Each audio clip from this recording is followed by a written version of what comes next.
Hi guys, आज आपण बनवणार आहे मेंदू वडे.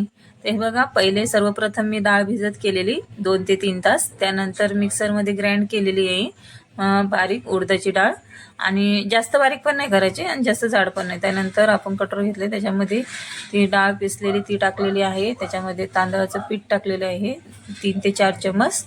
आणि त्यानंतर थोडंसं मीठ आणि मस्त मिक्स करून घ्यायचं आहे व्यवस्थित. पीठ असं हलकं लागलं पाहिजे. त्यानंतर आपण नारळ फोडून घ्यायचं आहे. नारळ फोडल्यानंतर आपण त्याची चटणीची तयारी करणार आहे. तर चटणीसाठी बघा मी काय काय घेतलेलं आहे. खोबरं घेतलेली, पहिले हिरव्या मिरच्या, खोबरं, लसूण आणि भाजलेली चण्याची डाळ घेतलेली आहे. ती मिक्सरला व्यवस्थित बारीक करून घ्यायचं आहे. बारीक केल्यानंतर आपण कढई ठेवायची आहे. कढईमध्ये तेल टाकायचं आहे, कढीपत्ता टाकायचा आहे आणि राई टाकायची आहे. मस्त तडका द्यायचा आहे. त्यानंतर ते मसाला टाकायचा आहे वाटलेला, चटणी, आणि तुम्हाला जसं हवं असेल त्या हिशोबाने तुम्ही पाणी टाकू शकतात. त्यानंतर हे बघा, मेंदूवडे मी तळले. अशा प्रकारे माझे मेंदूवडे झालेले आहेत. ते बघा कसे मी तळते मस्तपैकी.